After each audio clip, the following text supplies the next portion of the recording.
আসসালামু আলাইকুম রহমতুল্লাহ।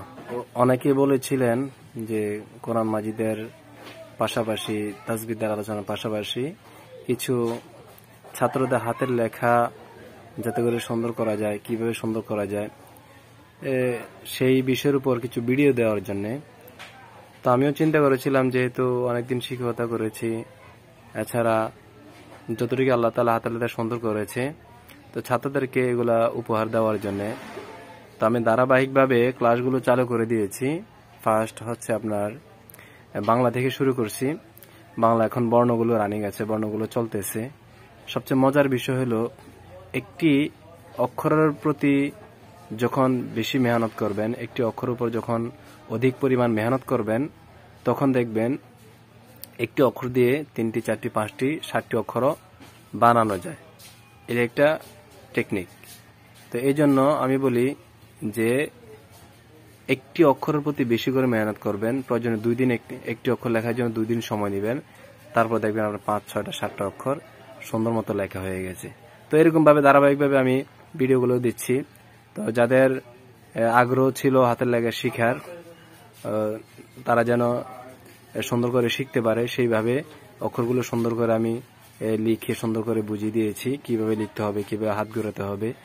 আর অনেকেই কমেন্ট করতেছে যে আরবি যেন দেই। হ্যাঁ, দিব, সবগুলাই দিব, আরবিও দিব এবং ইংরেজিও দিব। তো বাংলাটা শেষ করে নেই। বাংলা শেষ করার পরে ইংরেজি অথবা আরবি একটা শুরু করব। আমার খেয়াল আছে বাংলা, আরবি, ইংরেজি তিনটাই দেওয়ার আর কি। তো সকলেই, সবচেয়ে বড় কথা হলো কি, আমরা মেহনত করতে হবে। মেহনত না করলে কিন্তু হবে না, চেষ্টা না করলে হবে না।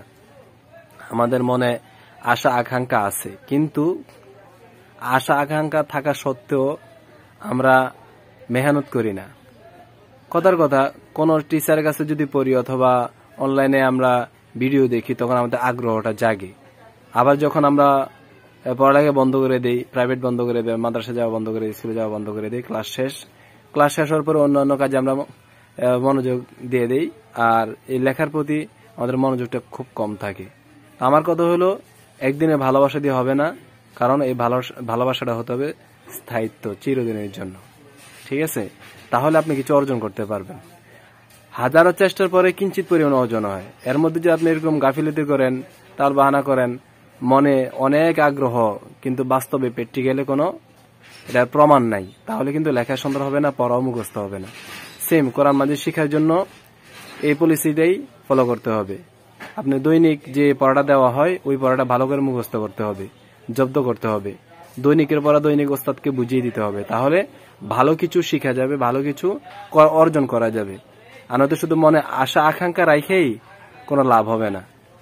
মনে আশা আকাঙ্ক্ষা রাখলেন, আমি হাফেজ, মাওলানা, মুফতি বানাবো, ছেলেকে এই করবো সেই করবো, কিন্তু ছেলে মাদ্রাসা যায় আর আসে, আর কোনো কাজ করে না।